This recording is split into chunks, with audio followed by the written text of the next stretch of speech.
विद्यार्थी मित्रांनो, स्वागत आहे परत एकदा तुमच्या आवडत्या चॅनल हॅलो टीचरमध्ये। तर जसे की काल DVTने 3 परिपत्रक जे आहे 3 सर्क्युलर जे आहे आपल्या समोर पाठवलेले आहे आणि 3 परिपत्रकामध्ये सर्क्युलर नंबर 164, सर्क्युलर नंबर 42 आणि सर्क्युलर नंबर 43 असे 3 परिपत्रक DVTने दिलेले आहे।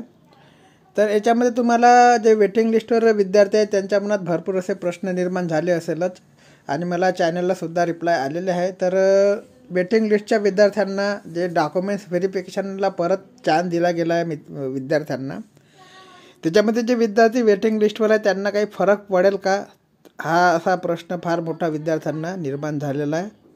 सोबतच जे 42 क्रमांकाचे परिपत्रक आहे 43 क्रमांकाचे, त्याच्यामध्ये जे दिलेलं आहे की CBD 2ची जी एक्झाम होणार आहे 772 पोस्टची, ग्रुप ए पोस्टची, तर त्या CBD 2च्या एक्झामबद्दल सुद्धा आपण थोडेसे इथे आढावा घेणार आहोत। ठीक आहे, तर सर्वप्रथम तुम्हाला स्क्रीनवर जे दिसत असेल परिपत्रक क्रमांक 164, तर हे म्हणजे 772 पोस्ट आणि 1457 पोस्ट करता जे 2 परिपत्रक त्यांनी पाठवलेले, त्याच्यापैकी पहिल्या क्रमांकाचं म्हणजे 164व्या क्रमांकाचं जे परिपत्रक आहे त्याच्यामध्ये 1457 पोस्ट आहे ITI इन्स्ट्रक्टरच्या। त्याच्याकरता जे विद्यार्थी डॉक्युमेंट्स व्हेरिफिकेशनला उपस्थित नव्हते त्यांच्याकरता परत एक चान्स दिला गेलेला आहे। तर याचा जो फरक पडणार आहे तो वेटिंग लिस्टवर किती प्रकारे पडणार आहे ते आपण जाणून घेऊया। 28 तारखेचे परिपत्रक आहे, तिन्ही परिपत्रक 28 तारखेचे आहे आणि याच्यामध्ये परिपत्रक क्रमांक 164 आहे। ठीक आहे, तर याच्यामध्ये 1457च्या ITI इन्स्ट्रक्टरच्या ज्या पोस्ट होत्या त्याच्याबद्दल थोडी इन्फॉर्मेशन आहे, एवढा उतारा वाटण्याची आवश्यकता आहे नाही। या प्रत्येकाच्यामध्ये जे सेम दिलेलं असतं त्यांनी कौशल्य रोजगार व उद्योजकता व नाविन्यता विभागाच्या अधिपत्याखालील व्यवसाय शिक्षण व प्रशिक्षण संचालनांतर्गत राज्यातील विविध शासकीय औद्योगिक प्रशिक्षण संस्थांमधील शिल्प निर्देशक 1457 पदे भरण्याकरता दिनांक 17/8/2022 रोजीची ही जाहिरात होती। ठीक आहे, तर ह्या जाहिरातीनुसार आपल्याला माहितीच आहे प्रोव्हिजनल सिलेक्शन लिस्ट येऊन गेलेली आहे, डॉक्युमेंट्स व्हेरिफिकेशनचे जे लिस्ट आहे ती येऊन गेलेली आहे। सध्या मागचा व्हिडिओ ज्यांनी बघितला नसेल त्यांनी तो व्हिडिओ बघा, फार इम्पॉर्टंट व्हिडिओ मी मागचा बनवलेला होता।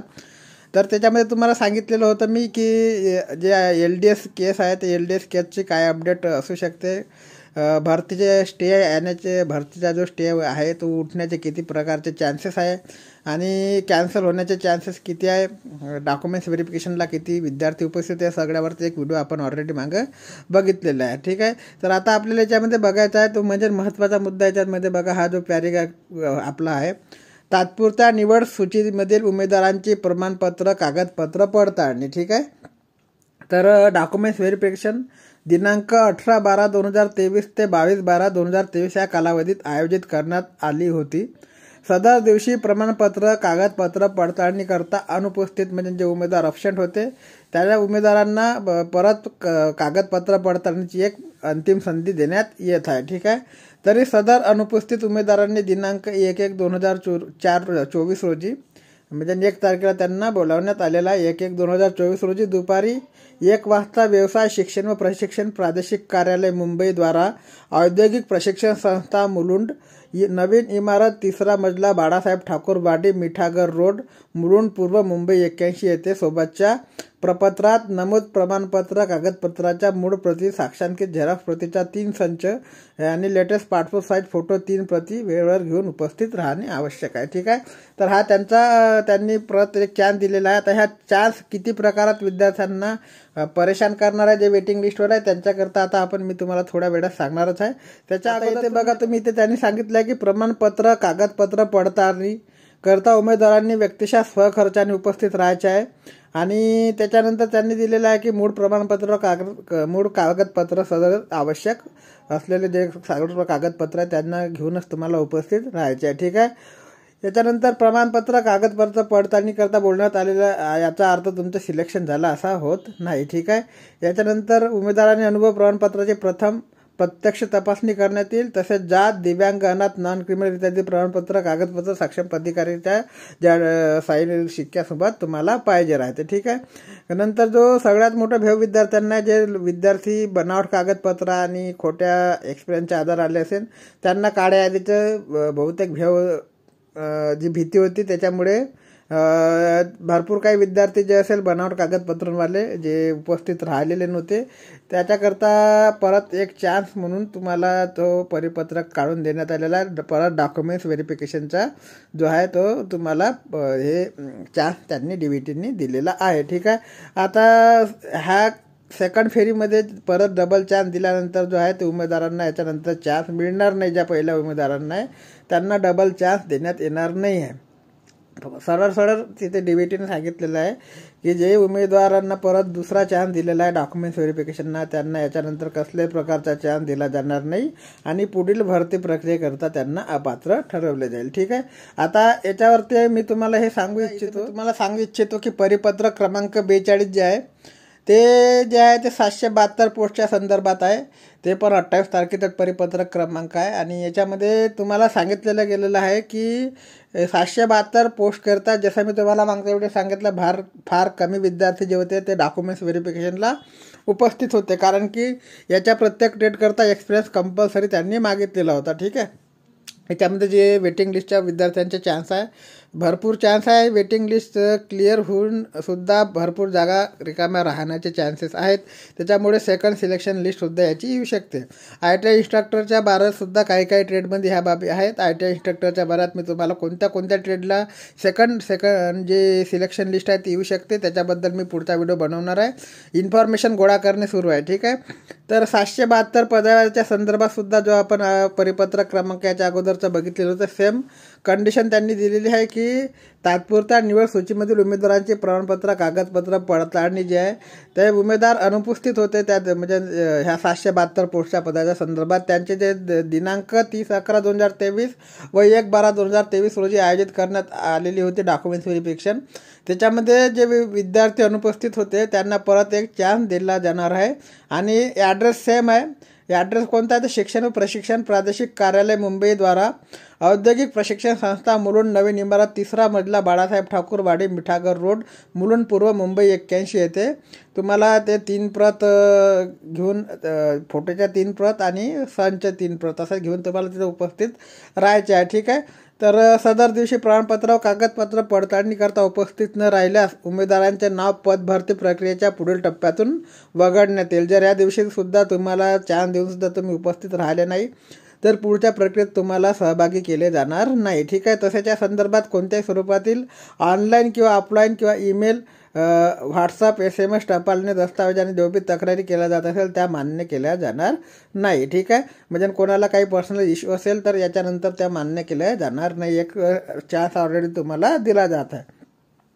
तर आता मी तुम्हाला इथे सांगू इच्छितो मित्रांनो, व्हिडिओ इथून केअरफुली ऐका, कारण की फार महत्त्वाची जी इन्फॉर्मेशन आहे तुम्हाला याच्यामध्ये सांगत आहे की जे वेटिंग लिस्टवरचे विद्यार्थी आहेत त्यांना याचे काही भीती आहे का? ज्या परत चान्स दिला गेलेला आहे विद्यार्थ्यांना, त्याच्यामध्ये परत विद्यार्थी जर आले, त्यांचे डॉक्युमेंट्स व्हेरिफिकेशन ओके जर ठरले तर वेटिंग लिस्ट कमी होण्याचे किती चान्स आहे, वेटिंग लिस्टचे विद्यार्थी कमी होण्याचे किती चान्स आहेत हे मी तुम्हाला आता इथे सांगत आहे. ठीक आहे.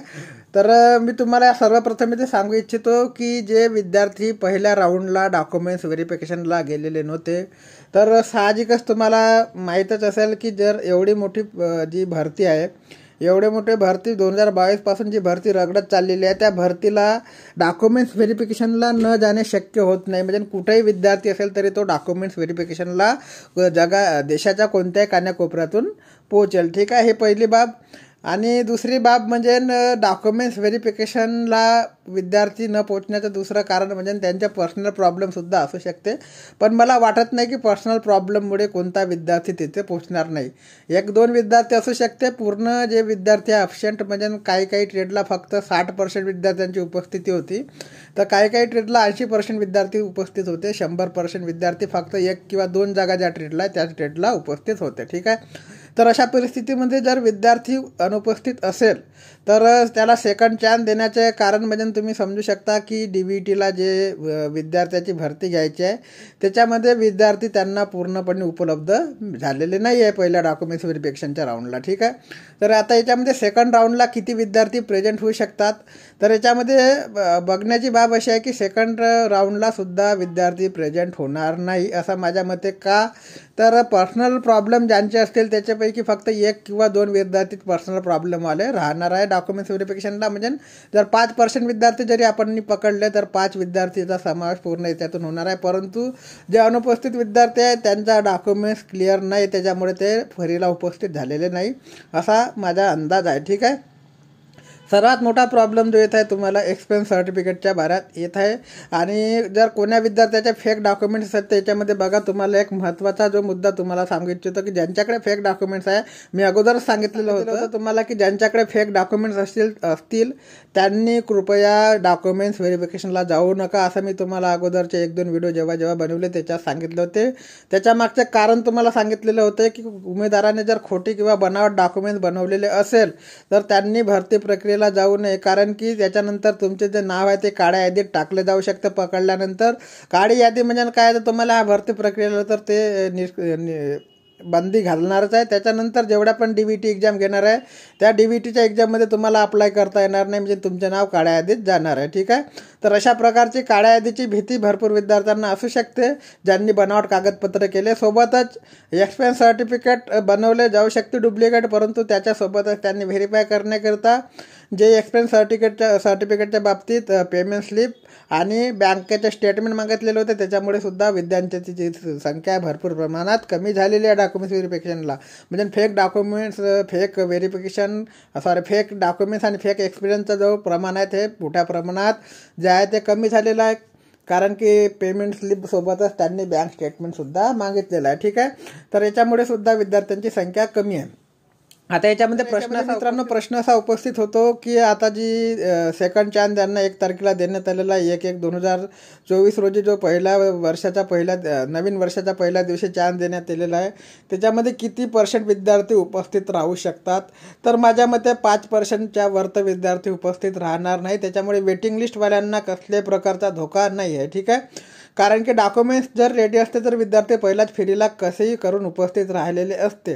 परंतु डॉक्युमेंट्स फेक असेल किंवा एक्सपेन्स नसेल किंवा डॉक्युमेंट्स व्हॅलिड नसेल, त्याच्यामुळे जे उपस्थिती आहे ते उपस्थिती विद्यार्थ्यांची कमी झालेली आहे. परत डॉक्युमेंट्स व्हेरिफिकेशनला जर काही कारणास्तव विद्यार्थी गेलेले नसेल त्यांच्याकरता मी महत्त्वाचं सांगू इच्छितो की तुम्ही डॉक्युमेंट्स व्हेरिफिकेशनला तुमचे डॉक्युमेंट जर एक्सपायर झाले असेल, जसं कास्ट सर्टिफिकेट आहे किंवा नॉन क्रिमिनल सर्टिफिकेट आहे, यांची व्हॅलिडिटी जर संपली असेल आणि तुम्ही डॉक्युमेंट्स व्हेरिफिकेशनला जात नसाल तर तुम्ही इथं फार मोठी चूक करत आहात. कारण की नॉन क्रिमिनलची जर डेट गेलेली असेल तर तुम्ही ते रिन्यू करू शकता. तुमच्या नावात काही बदल झालेला असेल किंवा नावात एका मित्राचा मला काल मेसेज होता की एक वडिलाच्या नावासमोर रावजी लागलेला आहे आणि काही डॉक्युमेंट्सला रावजी लागलेलं नाही, तर त्याचा काही मोठा इश्यू नसतो. त्याला ॲप्युडेट करून तुम्ही देऊ शकता. तो ॲप्युडेट तुम्हाला अगोदर मी करून ठेवायला सांगितलेलं होतं, परंतु नसेल केलं तरी त्याचा काही प्रॉब्लेम नाही. त्याचं ॲप्युडेट तुम्हाला भरतीच्या वेळेस म्हणजे जॉईनिंगच्या वेळेस देता येतं. ठीक आहे. त्याचा एवढा मोठा इश्यू नाही. कोणाची नॉन क्रिमिनल जर एक्सपायर झालेलं असेल तर नॉन क्रिमिनल काढायला सुद्धा वेळ दिला जातो. त्याच्यामुळे जर तुम्ही एक्सपायरच्या कारणामुळे डॉक्युमेंट्स व्हेरिफिकेशनला गेलेले नसाल तर प्लीज ह्या प्रक्रियेला म्हणजे नेक्स्ट तारखेला तुम्ही जाऊ शकता. ठीक आहे. तुम्हाला वेळ दिला जाईल. नावातील बदल ॲप्युडेटमुळे सॉल्व्ह होऊ शकतो, तेवढा काही मोठा प्रॉब्लेम नाही नावातील बदलाचा.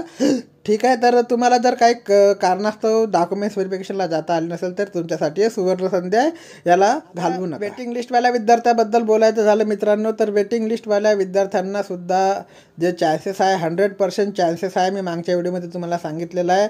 भरपूर प्रमाणात जे विद्यार्थी आहे भरपूर ट्रेडला आणि 772 पोस्टला तर फार कमी विद्यार्थी जे आहे DBला उपस्थित आहे. त्याच्यामुळे वेटिंग लिस्ट पूर्ण क्लिअर होण्याचे चान्सेस आहे.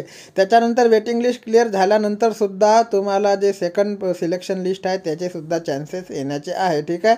तर कसल्याही प्रकारचं तुम्ही टेन्शन घेण्याची आवश्यकता नाही आहे. जे वेटिंग लिस्टवर विद्यार्थी असेल, तुम्हाला ज्या विद्यार्थ्यांना जो दुसरा राऊंड दिला, दुसरा चान्स दिला डॉक्युमेंट्स व्हेरिफिकेशनचा, त्याचा तुमच्या वेटिंग लिस्टवर कसल्याही प्रकारचा फरक पडणार नाही असं माझे तरी मत आहे. ठीक आहे. तरी तुम्ही टेन्शन घेऊ नका. तुम्हाला जे वेटिंग लिस्टवरचे विद्यार्थी असेल तुम्हाला पण सांगू इच्छितो मी, तुम्ही सुद्धा डॉक्युमेंट्स जे व्हेरिफिकेशनसाठी तुमचे डॉक्युमेंट्स रेडी ठेवा. तुमचं जर कोणतं सर्टिफिकेट एक्सपायर झालेलं असेल तर तुम्ही व्हॅलिड पिरियडमध्ये ते काढून ठेवा. तुमच्या नावात बदल असेल, वडिलाच्या नावासमोर रावजी लागलेलं असेल, काही डॉक्युमेंट्समध्ये लागलेलं नसेल, त्याचे ॲप्युडेट करून ठेवू शकता. 100 रुपयामध्ये ते ॲप्युडेट होऊन जाते तहसीलमधून. त्याच्यामध्ये काही जास्त भागदौड करण्याची आवश्यकता नाही. त्याच्यामुळे तुम्ही ते डॉक्युमेंट्स आताच रेडी ठेवून द्या. नाही ठेवले तरी पुढचं जे तुमचं सिलेक्शन आहे त्याच्यावेळेस तुम्हाला ते सबमिट करायचे असतात, त्याच्यामुळे आज नाही उद्या ते काढायचे लागणार आहे. ठीक आहे. परत काही लेटेस्ट इन्फॉर्मेशन जर आली तर मी तुम्हाला याच्याद्वारे कळवणारच आहे. ठीक आहे. परंतु जे वेटिंग लिस्टवर आहे, वेटिंग लिस्टवरच्या विद्यार्थ्यांनी त्यांना जास्त टेन्शन घेण्याची आवश्यकता नाही आहे.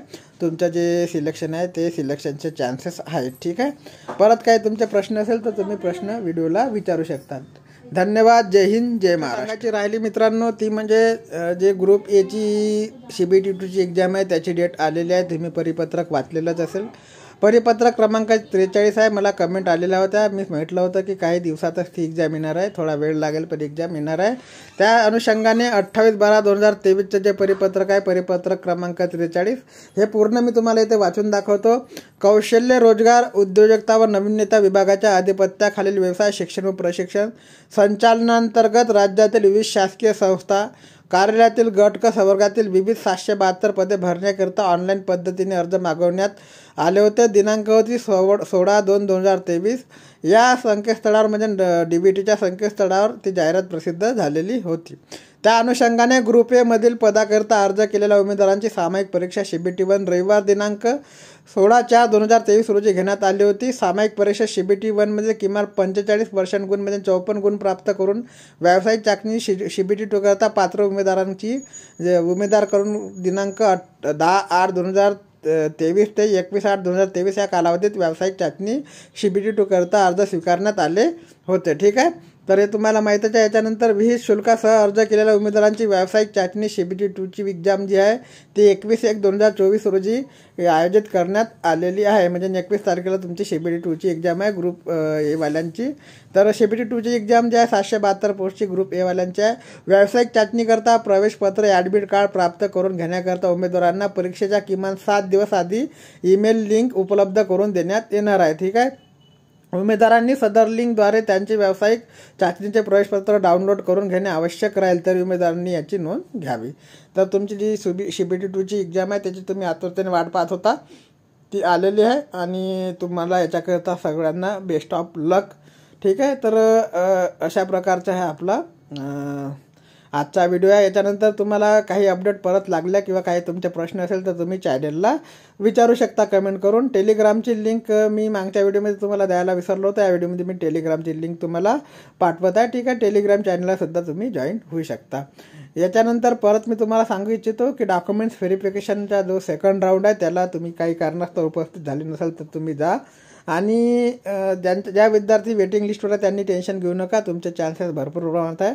फक्त डॉक्युमेंट्स जे आहे तुम्हाला रेडी करून ठेवायचे. मी अगोदर पण सांगितलेले होते. तुमच्या नावात वगैरे बदल झाला असेल ॲप्टिट्यूड नक्की करून ठेवा. आणि काही डॉक्युमेंट्स तुमचे एक्सपायर झाले असेल तरी तुम्ही डॉक्युमेंट्स व्हेरिफिकेशनला जाऊ शकता. वेळ आहे तुमच्याकडे तर वेळ आहे तर तुम्ही वेळेआधी ते काढून ठेवू शकता. ठीक आहे.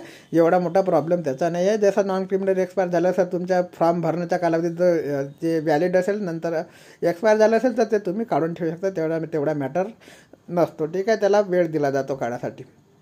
परत काही माहिती लागली चॅनलला कमेंट नक्की करा. व्हिडिओ आवडल्यास व्हिडिओला शेअर करा आणि आपला मित्रांसोबत पोचवायला विसरू नका. ठीक आहे. चॅनलला सबस्क्राईब नसेल केलं प्लीज सबस्क्राईब करा. जय हिंद, जय महाराष्ट्र.